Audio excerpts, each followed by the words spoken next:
Oh, is the background noise too loud or is it okay? Can you hear my voice well? It's fine. Okay, great. You're good. So, yay. Welcome everybody to another day of our little webinar series. Today I'm with Suha again.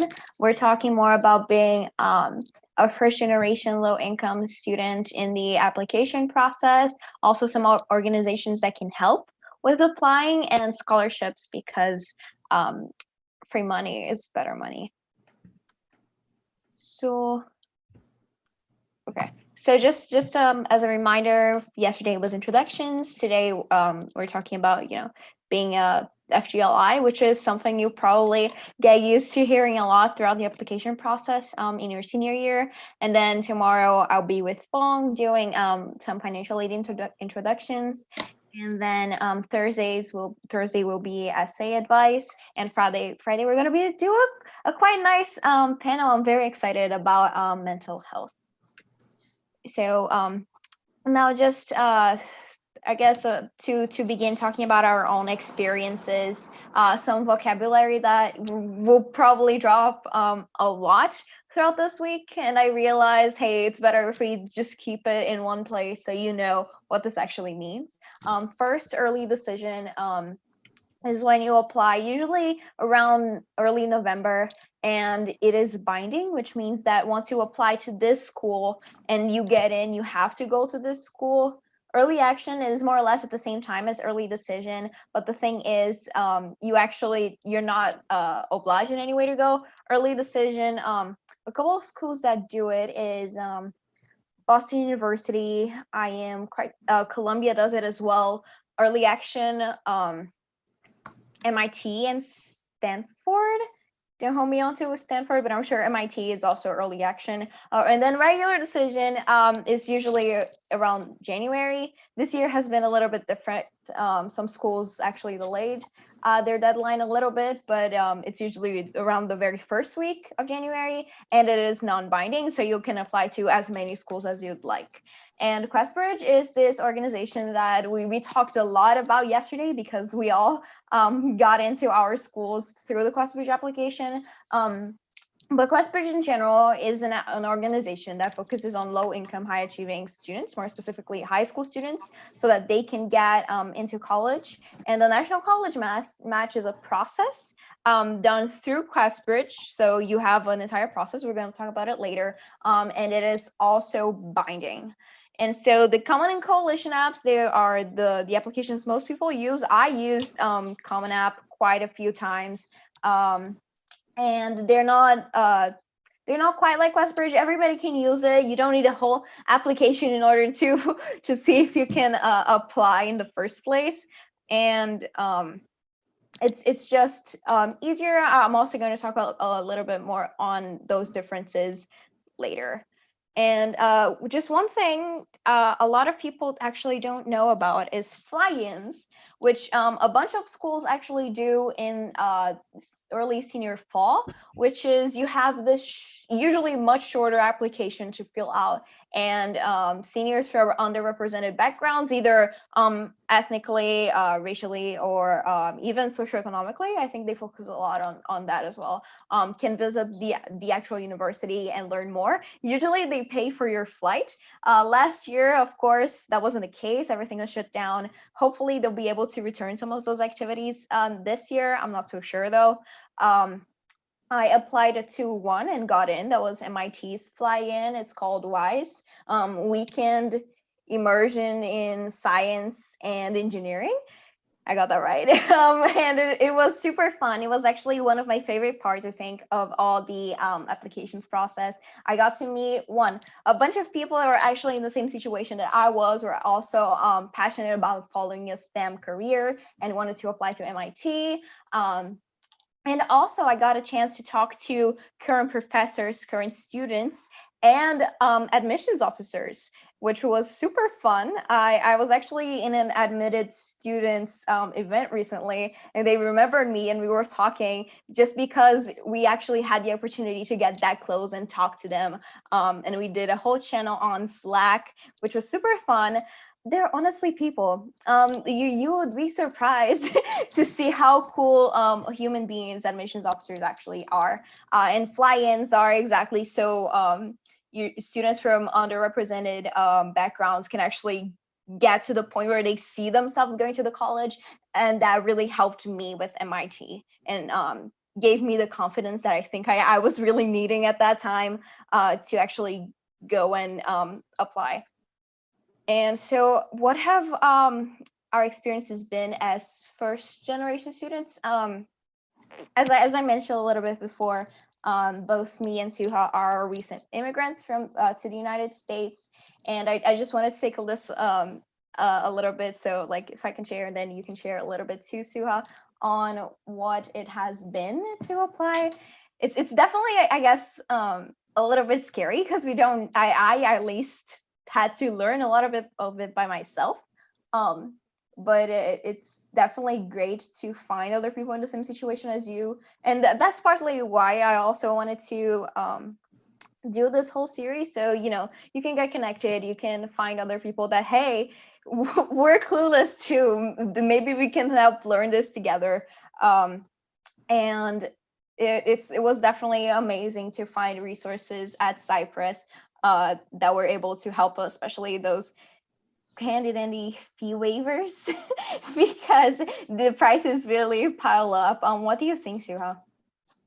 I think I definitely agree. It's not even just about finding the community outside of school, but even inside. Like for me, like I said, me and Ananda were both recent immigrants, so like just us even talking about it was so relieving. And every time that we found a scholarship that, hey, we qualify for the scholarship, it's like us sending it to each other, like this is finally something for us. And so for both me and Ananda, we would have qualified as international students. So for international students, the quota is kind of different. So for like just citizens, it would be like schools are need blind. So even if you need financial aid, they won't see that while they're reviewing your application. But if you're an international student, then they compare you to people from all the countries, and they also keep your financial need in mind. So it's like if it's you and some other student that wouldn't need as much aid, they'd probably like not pick you. So you have to really stand out. So like it was definitely a very stressful process, not only in terms of whether we'll get into a school, but also if we would get aid to be able to attend. And I think that our counselors were really helpful in that sense, like Miss Nelson, Miss Garnier, even McLean, which you guys will meet in terms of your essays. They're all really helpful in terms of helping you figure this out. And like I know even at Cyprus, many students are like us and they don't really know how this process is. So we're here and you guys can always contact us or the counselors. And like for Questbridge, I would say if you become a scholar, there's a Facebook chat, which is honestly so nice because everyone there is first generation low income like you, and people Yeah. ask any question that comes to mind. Or sometimes there's even just a rant, like, "Hey guys, I've been facing some rejections," or like, I'm just feeling really down, and everyone's there in the comments bringing each other up and telling them. And then there's also scholars from previous years who sometimes come in and comment like, "Hey man, this happened to me last year too, but it ended up working out for me." And there's always people who just know how to help you. So don't be afraid to reach out if you have any of these questions, because I think for definitely me and Ananda, if we didn't ask those questions, if we didn't go forward, we would not have been here. Questbridge for us both was our only hope because we would have qualified as international students otherwise, but for you guys, it's not. Most of you, I mean, hopefully. So, but even if you guys are in a situation, everyone has unique circumstances. So definitely reach out because I'm telling you, there's always people who are in similar situations like you. And if you guys are together, it definitely helps. For sure. And as Suha said, there's both the official college prep scholars, where you have to actually get accepted as college prep scholars, of which I will mention it a little bit. If there's people who aren't already juniors in this conference, um, but there's also this unofficial Facebook group, which is with people from previous years and the people that are going to apply next year, aka you, most of you, I'm assuming. And I'm actually one of the admins for the new group. So yeah, hit us up. Okay, continuing. If you need expert help, as just to reiterate, we are not experts, but we love Miss Nelson. She is amazing. She hasn't been able to come here today, I don't think, but she is utterly fantastic. Wow, incredible. She is the person that takes care of the College and Career Center, and she has, I think, saved all of our lives probably at this point. So this is her email. If you ever need any help or support, or if you're really just kind of lost of what's best for you personally, because everybody has their own journeys, please contact her. And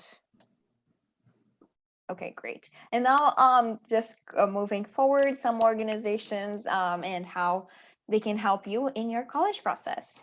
First, again, some more differences between applying through QuestBridge and the Common App, aka CA, or Coalition.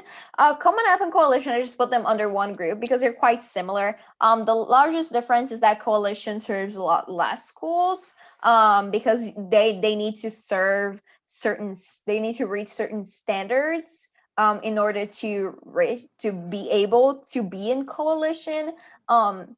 You also have, I think, up to 800 words in your personal statement, but I just applied through Common App because it was so much more common, and I was able to do everything through the Common App. You can also use Coalition, by the way. It's not wrong, and most schools see them in equal weight.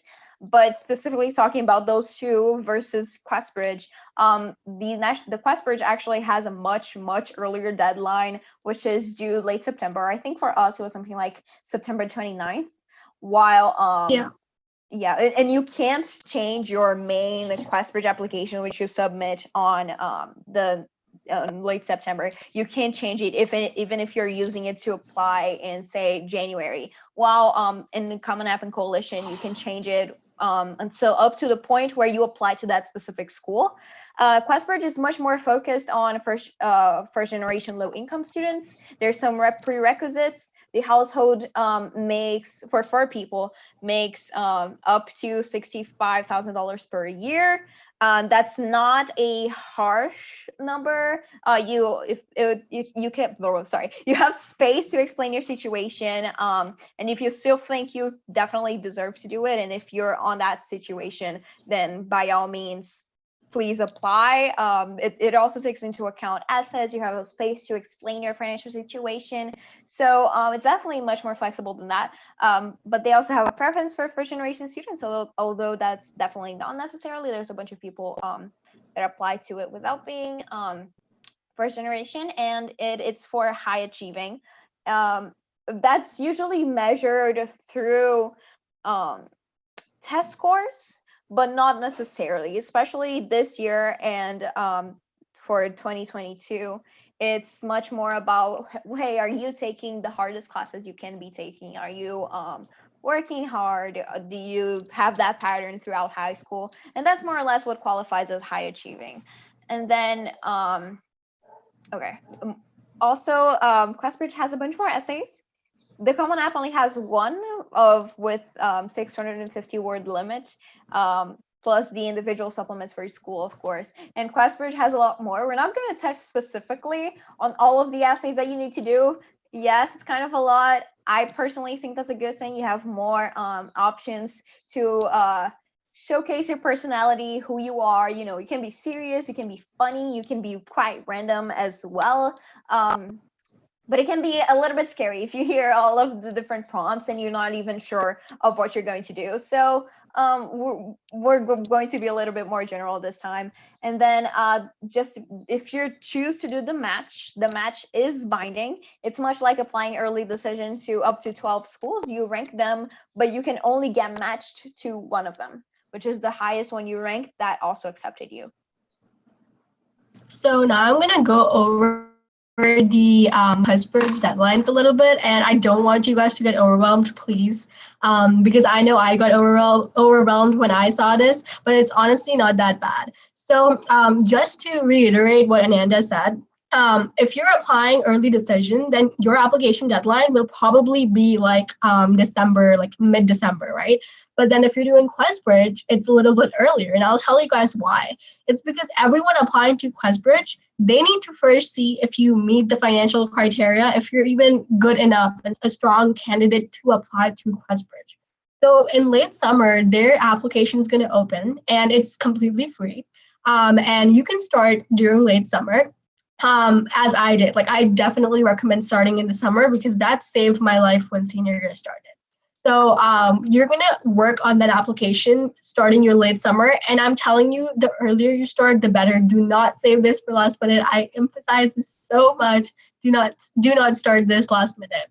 So September 29th, you're gonna submit your application, but keep in mind that this is gonna be your QuestBridge application, which is basically all your courses, your GPA, your extracurricular lists, and then probably like your essays and then your recommendations, right? So this is your main QuestBridge application. And September 29th, you're going to submit that. And then around October 15th, before you even find out if you're a QuestBridge scholar or not, you're going to rank up to 12 college partners. So make sure again that if you're ranking, rank only the schools that if you're accepted, you have to go to them, right? So rank only the schools that you would hands down be okay with going to. And you don't have to rank all 12. Like, there's some people who only rank like one. And also you can just choose to not rank any schools at all and just do QuestBridge regular decision later on, which isn't binding, and it's like applying normally to college, but you're going to use your QuestBridge application instead, which is better in some cases because it gives you more space and more essays, like Ananda said, to express yourself compared to the Common App. And it also tells colleges your unique financial and economic, like socioeconomic background. So anyways, once you rank your 12 colleges, then around October 21st, they will announce the finalists, right? So if you are a finalist, then your application will basically be sent to all the schools that you ranked, but you also have to do supplements now for those schools. So where you ranked, you're going to have to do supplements and send the supplements in by November 1st. So for the most part, those supplements won't be that much because your QuestBridge application is already pretty long. So like that's not something you should worry about. And then December 1st is match day when you find out if you matched with those colleges that you ranked. So even if you don't match, it's completely okay because so many people, like you could rank schools that accept you, but they would like you could rank schools that didn't match with you, but then they'd accept your regular decision. And that has happened with so many people. So even if you don't match, definitely do not worry about it because you still have the same chance, like through regular decision.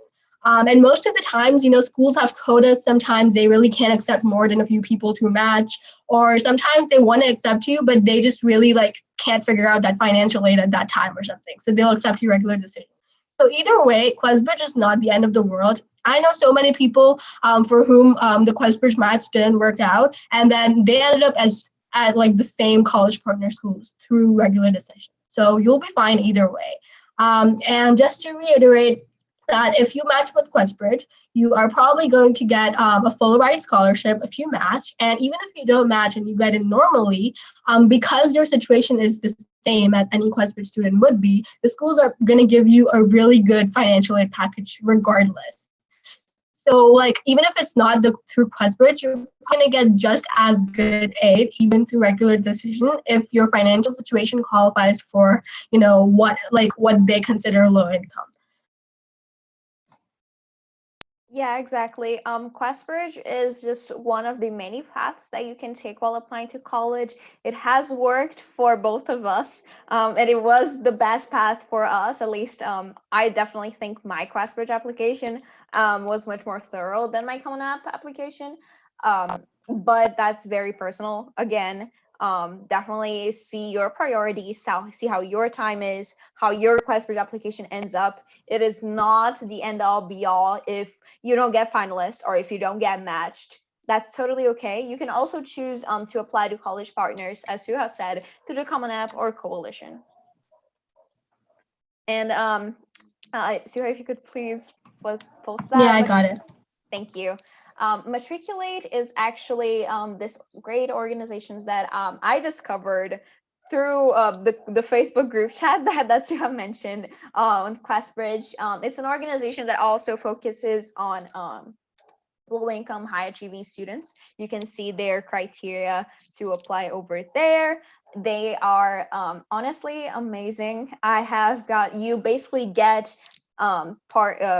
paired with a fellow, which is someone in one of their partner colleges like Emory, Columbia, Stanford, who was also a low-income, high-achieving applicant that got into that school. So they help you go through that process. And honestly, I was paired with another international student. She was from the United Kingdom, and honestly, we just became great friends. It's so great to have someone that went through the same process as you did, to be there and say, hey, you're going to survive this. And they also get like very thorough training on very specific situation. They're very trained to give you advice on where to apply, what's the best course of action for me. They have great resources. I would definitely recommend applying.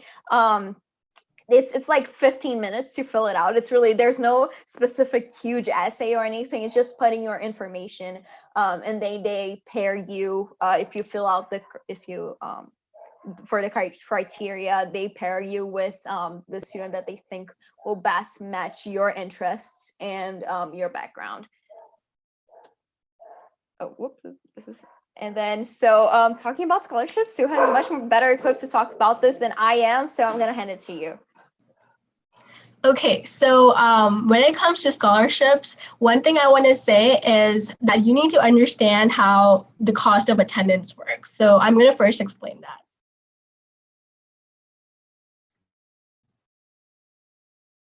So what is cost of attendance? The cost of attendance is basically the estimated cost that's basically the cost that you will need to face to attend a school, right?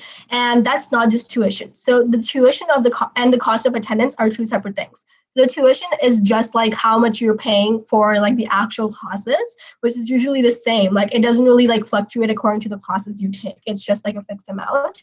And then the cost of attendance, on the other hand, is everything else like the student service fees, housing, meals, and then like, you know, the little costs like travel, books and supplies, all of those things. All these schools take all the things that you could estimate, like they estimate how much you could need, and they make a cost of attendance. And that's the estimated cost that you will need to attend the school. So when you get a good scholarship, that's not just your tuition, that's also your books and supplies, and potentially sometimes your travel, which can help you so much because parents actually don't have to pay those extra supplies. Because before applying, what I thought was when they give you a full scholarship, that's your full tuition. And I always was worried because I was like, how am I going to pay for my dorms? How am I going to pay for my books and supplies? But these colleges really pile all those things and tell you an estimated amount. So I matched with Vanderbilt, and the cost of attendance example you guys see in front is for Vanderbilt. So they listed all those costs. Like you can see the tuition, housing, meals, and then all the costs on the top, like tuition and stuff, are direct costs. But then you see at the bottom, it also says indirect costs, which I think it got cut a little bit. But indirect costs would be stuff like your personal allowance, your books and supplies, and even your travel. So as you can see, this is an estimate, and this is what they provide on the website. So when you receive your personalized financial aid, it might differ according to you. So like if you live in a state farther away, they may give you a bigger travel allowance or so.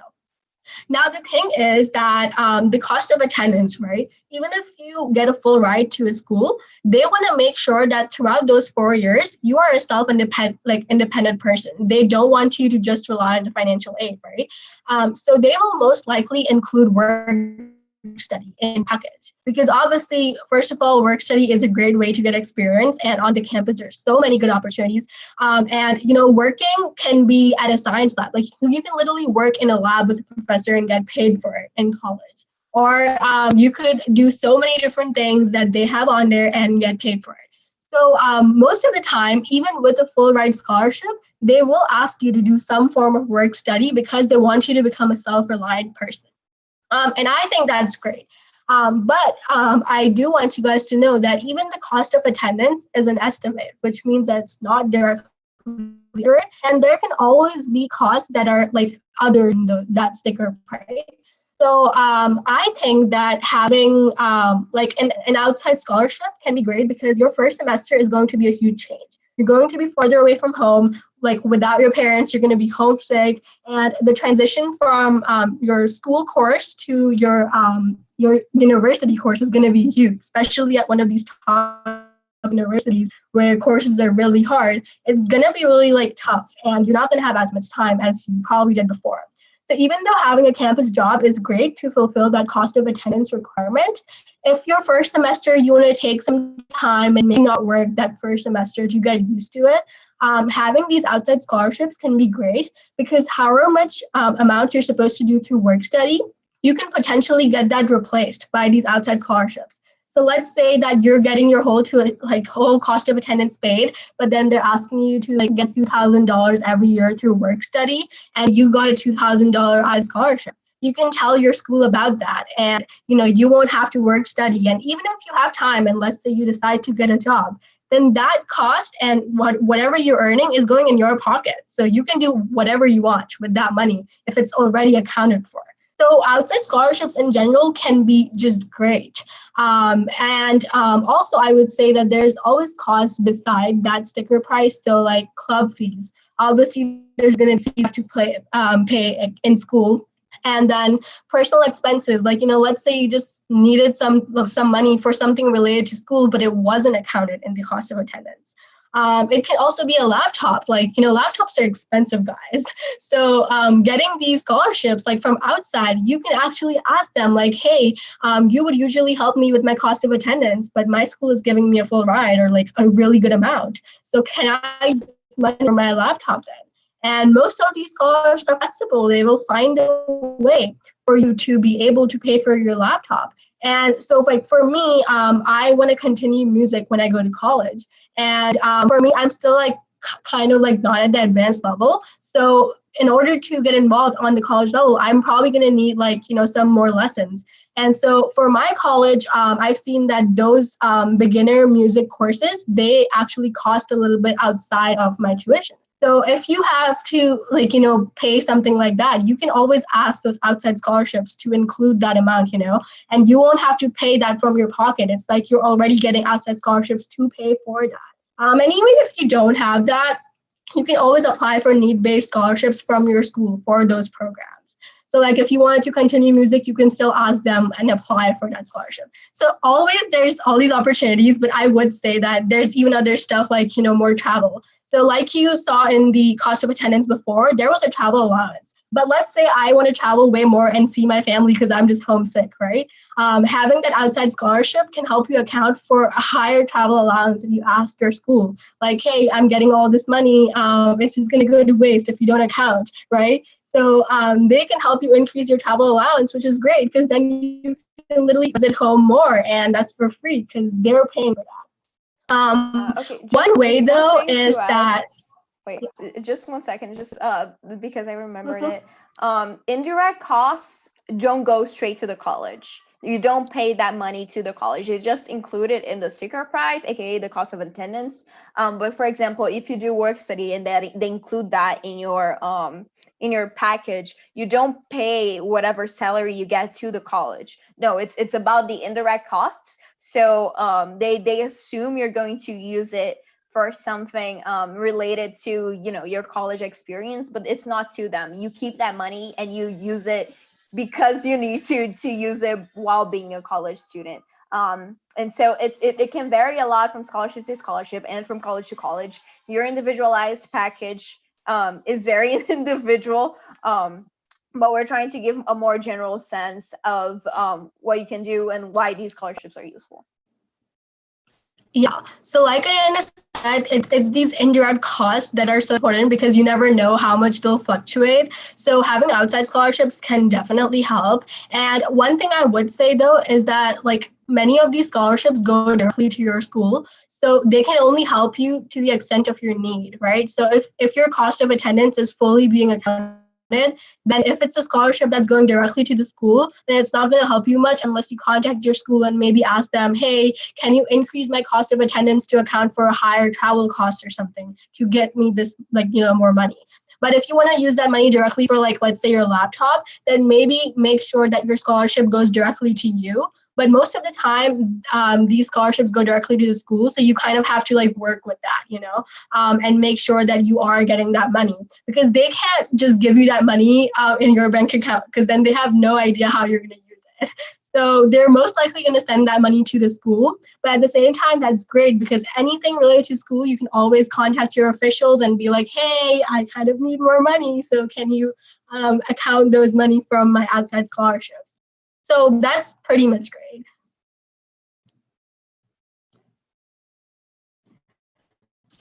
For me, I was really scared when I was applying to Questbridge, because I had no idea if I would be a finalist or if I would be matched. So I also applied to a couple other scholarships just in case. And so one great scholarship I would say is Jack and Coke Scholarship. And all you have to do is plan to graduate from a U.S. high school. So this scholarship worked for me because it didn't require you to be a citizen, and my immigration was still in process. So this helped me because as long as you were in a U.S. high school, this would help. And they just want you to enroll in an accredited four-year college, which you're applying for, and then your minimum GPA should be 3.5 or above. So in terms of income, your income shouldn't pass more than the 95,000 bubble. And when you apply, there's some short answers. It's really not that big of an application. You actually apply through Common App, and you don't have to write a new personal statement. It uses the one you'll already write. So the scholarship is up to $40,000 per year. So I'm pretty sure your colleges will already give you grade aid. But if they don't, then this $40,000 scholarship can be used towards your cost of attendance. You're able to pursue any area of study that you want. And in addition, you also get a grade mentor. And in the summer, they do this program in, I think, Washington, D.C., and you get invited and you can meet all the other scholars. So I applied to the scholarship and I was able to get it.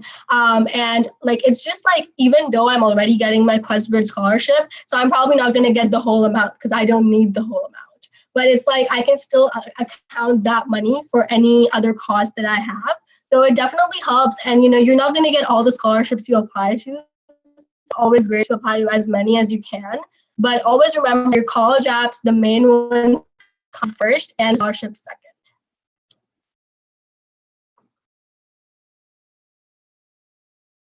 And so some of you who are in NHS, I would definitely tell you to apply to the NHS Scholarship.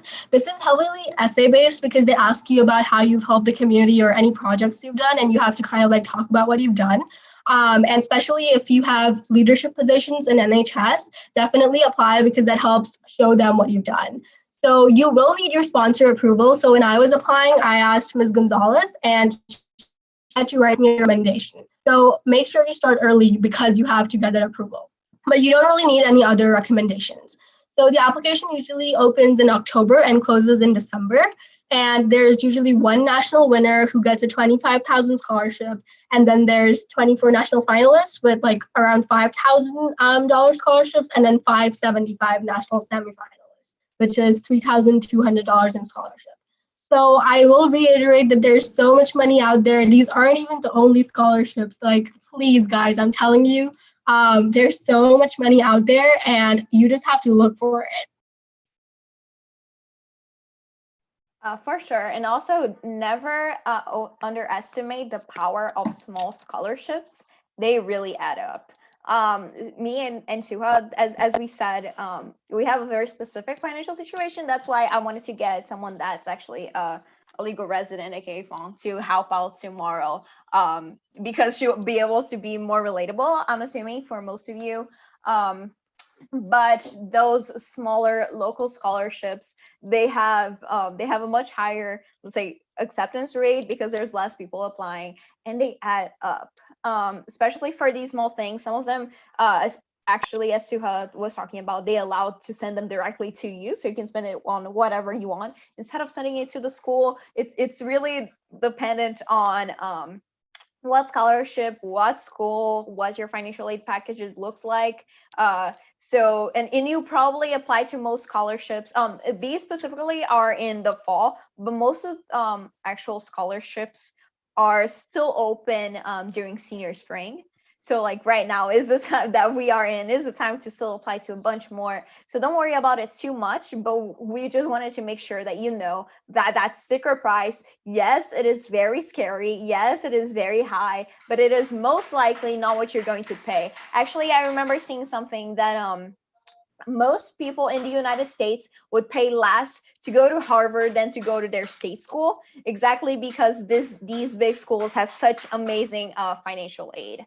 And I just wanted to ask if there were any questions. I saw one in the chat, but I see Thais asked if you believe safe schools are important regardless of your curriculum. I don't really. What do you mean by safe schools? I think he means safe. I think the person means safety schools. I would say that safety schools are just as important in your application process because you need to have a wide range of schools. So some safety schools with higher acceptance rates, and then some read schools that you think you can get into, but like you don't know. And then some are like at the very top, which is like, you don't really know. So you should definitely have a diverse amount of schools, especially because if you go to Cyprus, you can get fee waivers. So you're probably not going to be paying for however many applications you have.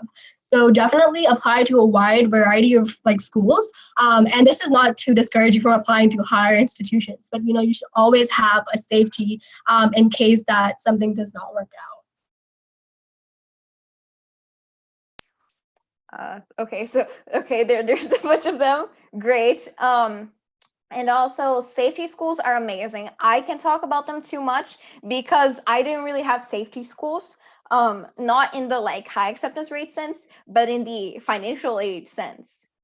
Because like state schools, I don't get bright futures. That's why I think speaking to Fong tomorrow about state schools is going to be so important because she's actually thinking about going to a state school. I'll let her explain more about that tomorrow.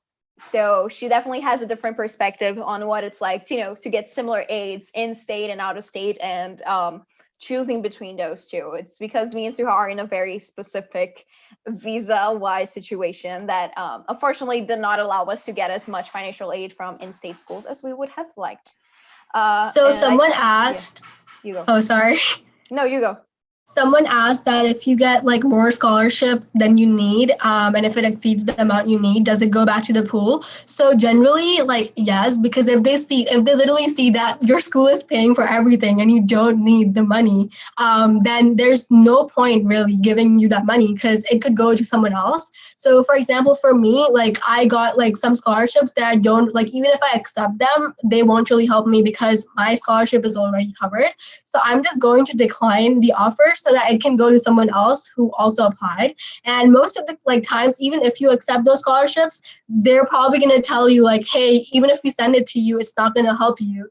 So obviously you can't get more than you need. But I have heard that you can ask your schools to increase some of the things, like I said, travel. Like you can ask them, hey, I might need a higher travel allowance, so can I use this outside scholarship for it? And it depends on the school.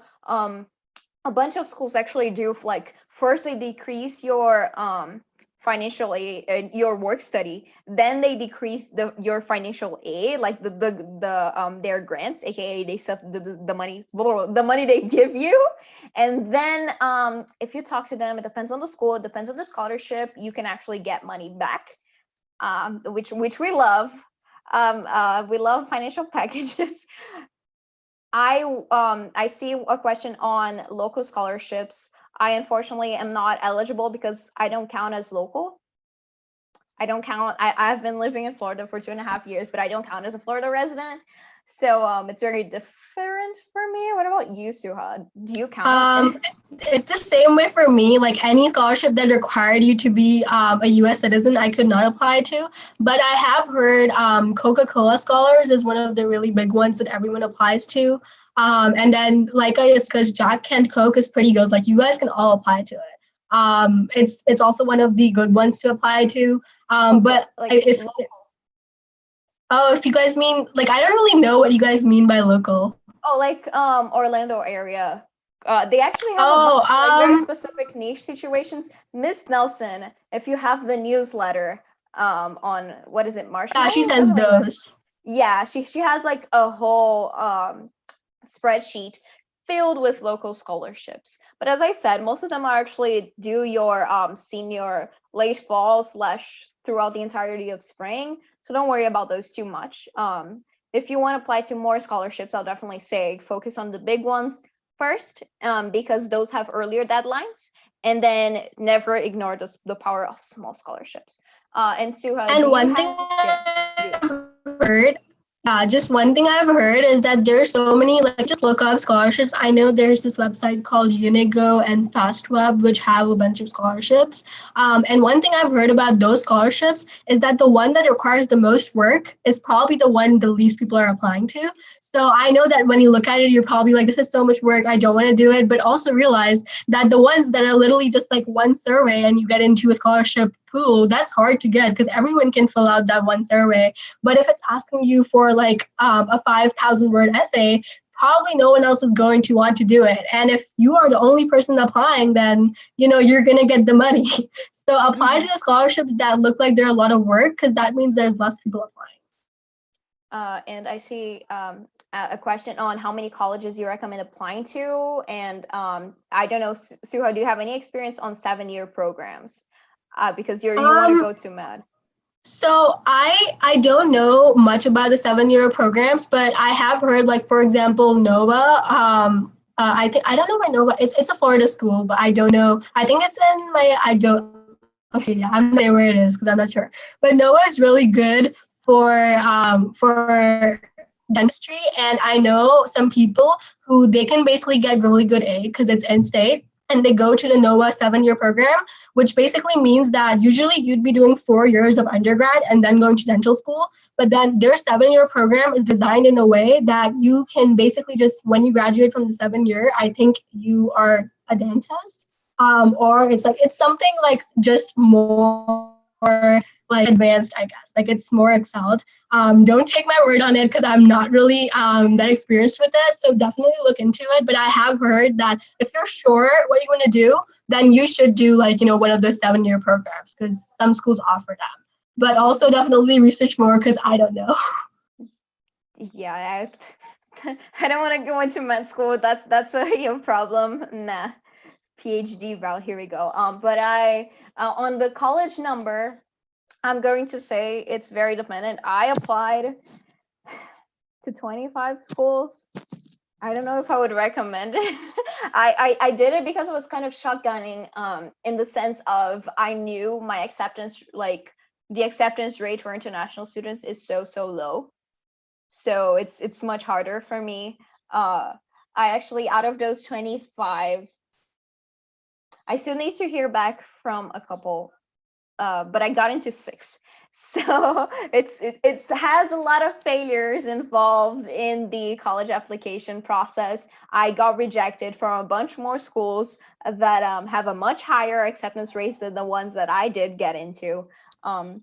So don't be this is just a tip on, don't get discouraged if the applications start coming in and you get rejected or deferred, because actually, yeah, this is definitely a big deal. I was planning on talking about it on Friday more. But you can, if you apply early, sometimes they don't outright reject you, they just defer you, which means they're going to consider you again for regular decision. That's what happened to me with MIT. And I was like, that's it. I'm done. I'm dead. I'm never gonna get it. I'm quite sure I told Mr. Yedis, like, this is it. I'm never getting in.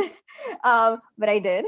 So Yeah, I can attest that, and I think she at one point, I think when she's talking about it, she's actually, I feel like she's almost gonna cry. oh yeah. I told her that it'd be crazy for MIT not to take you. But yeah, Thank a you. lot of time I keep on telling her one thing. So if you're confident about yourself, you should stay confident.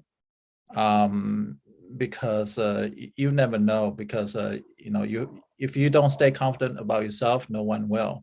That's very true. So you have to be confident, even though you think like that confidence doesn't help. But in some weird way it does. Yeah, it's about, the way that you pose yourself. Yeah, it definitely helps. That's we're going to talk a lot more about that Friday. That's why I want to have that discussion Friday, because the mindset, both like when you're applying and also when you're waiting, no one had told me this, but waiting for decisions is so hard. It was such a toll on me, like mentally, because the uncertainty is awful. So I really want to share some more tips on how to deal with it better, because I definitely wasn't the best person. I was freaking out, hikey. So that's why I really want to have the discussion on like keeping a good mental health, a good support group. Yeah, I have and then information. I have information on like the 7-year programs. So I actually researched a while ago, and basically it's where like you get accepted to like both the university and the med school at the same time. So you have to like do 2 interviews, and if you have to get into both of them at the same time. And basically it would be good to do it if you're like completely sure that you want to go into that field, because if not, it's gonna cause lots of issues for you in the long run.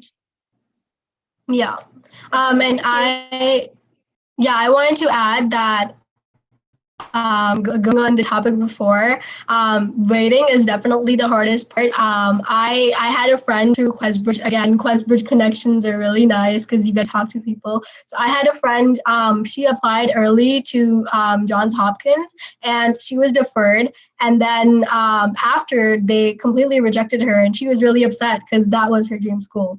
And then she was really upset for a while. And then she also got rejected from a bunch of other schools. And then she got into Harvard, which was a way lower acceptance rate than a bunch of other schools that, she was applying to. So it's definitely not about the acceptance rates. It's about the school and which school thinks that you can fit in there. Because you only know about the schools from their websites, but they know from the insider's perspective whether or not you'll fit. Yeah, definitely. And again, we'll talk a lot more about this, so you can hammer it into all of your heads, because I needed it to get hammered into mine. Getting into a school or not getting into a school is not a teller of who you are as a person, as a student, as a future worker, nothing like that. Especially this year, and I'm assuming next year's for the following years, the acceptance rates keep dropping. It's insane. And so it took me a very, very, very long time to understand that even no matter the result on that like decision letter, you're still the very same person. You're the only person that like can change who you are and how you see yourself.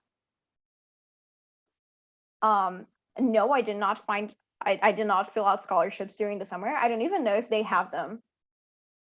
Yeah, I mainly just applied to Jack Kent, Coke, and Questbridge, and then after I found out I was matched, I wasn't gonna do any scholarships because I had the aid. But some of the people from my Questbridge group were saying that they were gonna apply to smaller scholarships just so they don't have to do work study their first semester. So it's like a little lighter. So that's why I applied to like the NHS Scholarship and then one other, just so like I have that amount if I don't want to do work study and if like things are hard. So you definitely don't have to apply to scholarships before. You can apply after you're done with college apps. Do you want to share which schools you ranked, Suha? Not necessarily in the order. Oh yeah, so I applied to the Questbridge match. So I only ranked I ranked Vanderbilt. So I ranked Vanderbilt, Northwestern, Stanford, and then Yale. That's the one I ranked. Yeah, I have a whole list. I applied to 5 out of the 8 Ivies. Got into one, so that's fine. That's fine. I applied to Vanderbilt. Vanderbilt rejected me. That hurt a lot to her. By the way, I think My bad. Yeah. And a bunch of other schools. I honestly don't remember them all at this point. Yeah. I But have a question. How do Yeah. you research for like colleges? Because I got really I was like, Out of state colleges will be really hard for me to get to because I think I am considered an international student too. So I was like, I will probably not get any financial aid and it's gonna be way too expensive. So I was just like, let me just do in-state and we'll finish with that. But after hearing you guys talk about this more, I'm more open now to look like for out of state, but also I don't know how to find my perfect school to go to. So I had one. When you're looking for colleges, do not look at the acceptance rates only because that is so misleading. And a college is definitely not defined by like their ranking or their like definitely don't choose a school just because you're like, oh, I like this school better because it has a higher ranking or something. You want to look at their student life. You want to look at the types of clubs they offer, how good they are for your major, how the faculty is. So many of these schools, they have student seminars where the students from those schools tell you about their lives and you can ask them questions. So me, like the reason why I ranked Vanderbilt was when I went to their sessions, the students were just so, like just happy and like you could just tell that they're just like having a good balance between their social and practical life. And being an IB student at Cyprus, that's definitely not something I had because like our workload was always at the top. And one thing I knew in terms of my college preferences was that I wanted to go somewhere where there was a good balance between work and then social life. And I definitely did not want to relive the 4 years of high school where all I did was work and school clubs, and that's all. That was definitely a huge factor for me. So all these schools have a different environment, right?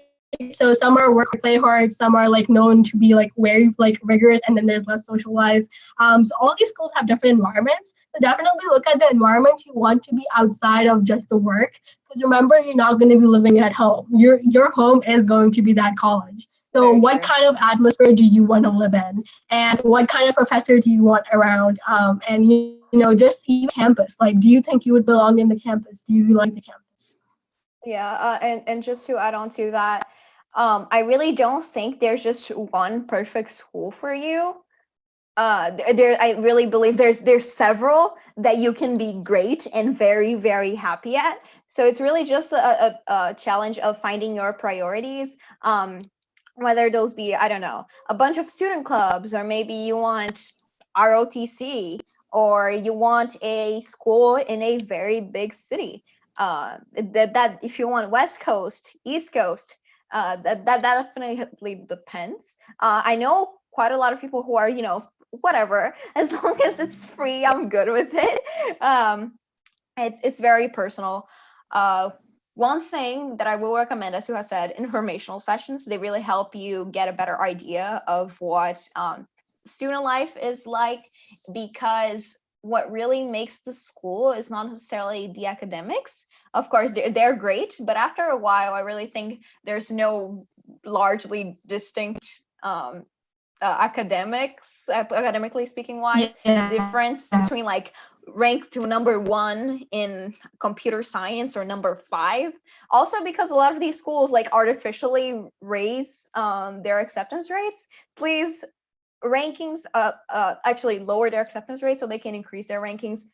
Their rankings are low-key a scam, so don't use that as your main thing to reach their schools. Please look at the community. They're what makes the school. They really are. Yeah, for me too, the schools that I chose, their Questbridge community was really strong, and just their first generation support was really good. And they will like make sure that if you belong to that group, you will find people who you'll be able to connect with, right? So make sure it's a community that you think will help you and just like help you better like how you live. I would like to add something too. Like last time when I talked to Emilio, and Emilio was saying in Stanford, the workload in Stanford. And for my perception is if you go to Stanford, the workload must be a lot. But what he told me is like a Stanford is not necessary. It's like so much workload, so much more workload than IB. He actually say IB has more workload compared to Stanford. However, that Stanford's workload is very efficient. So there's not a lot of busy work.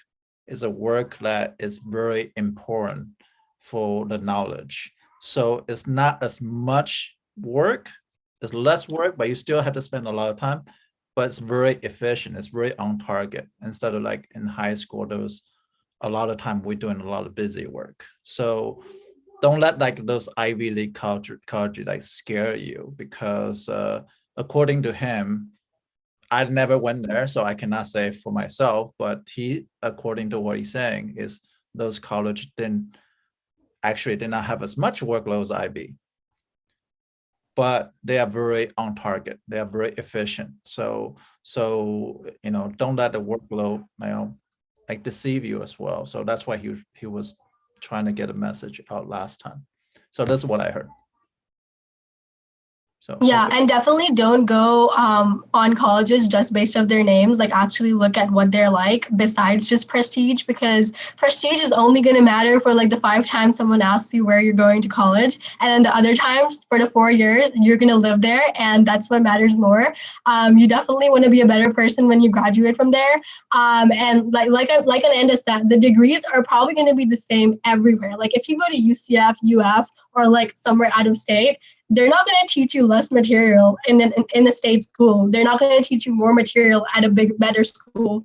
It's just that the faculty, or like, there's just rankings don't matter. Ananda said, they're always going to teach you the same stuff. What does matter though is after 4 years, how much you're going to be in. So definitely don't go after the rankings and go after the money, because after 4 years, you're going to have the same degree as most of the people who graduated from different schools. But the depth is going to be way different if you choose to go for a school that's giving you no aid compared to your state school. So state schools are great if you can qualify for Bright Futures, because I've even heard that you can get Bright Futures and the leftover money is literally yours. You're getting paid to just go there. So definitely compare your financial offers and don't just go for the name.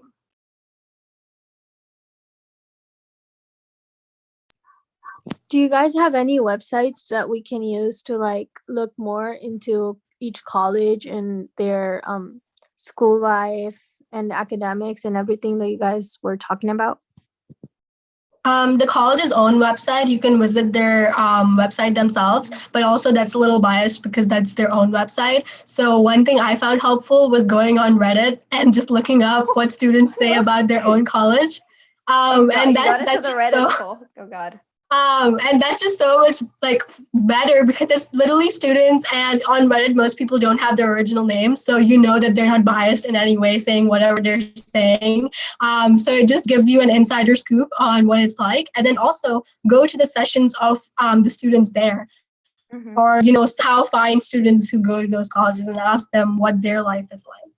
Yeah, but also always take it with a grain of salt. Okay, the people that go to Reddit are a very specific group of people, but it can be very useful. Yes. Yeah. Just take that into consideration. Something else, I'm talking about MIT a lot, but one of the things that really helped me get a feel of what the school was like was seeing the student blogs. MIT and a couple of other schools are well known for having students do blogs at the own school's website, and they're completely uncensored. Sometimes they just talk about, I don't know, I saw a squirrel today, or maybe, hey, I'm low-key depressed here, or maybe this was the best day of here, and just that variety and seeing how they're human beings, they are people that are going to these schools, really helped me get a sense of what the school was like. And just try to find opportunities to talk to current students. Yeah, for me as well, looking at the student blogs was so nice because I was just trying to find out what do they do all day, right? Like I was trying to imagine myself as a student there, and just looking at these kids say like, hey, I came back from class, then we built a snowman. And it's like, whoa, like, that sounds interesting. It's not like you studying in your dorm all day. So it's definitely nice to read those blogs because it gives you so much more insight. And also look at the food, because you want to know if the college you're going to has good food choices for the next 4 years. Because I know some people are like vegan or vegetarian, or they have specific food preferences, or like stuff like that. So definitely look at what their food options are like as well. Like obviously you're going to look at practical things way more than just academic because you're living there.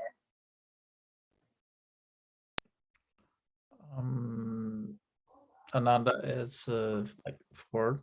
So Hello? okay, yeah, Ananda is around 4 already. Okay. Does any So- if anyone has any extra questions, I'm sorry. It's because Mr. Ye is doing tutoring today, and we're kind of stealing No, it's his okay. I'll Zoom. give you 5 more minutes just for 10. Okay. So you have Yes. 5 minutes to answer the questions. Oh yeah, the So Yale we can food answer TikTok. the Oh rest my of God, them yeah. tomorrow. Yes, but the Yale food TikTok is so good. I don't even have TikTok, and I know that they're. I have seen their food TikToks, and they are wow. Anyways, does anyone else have any questions? We have 5 more minutes, so let's make them count.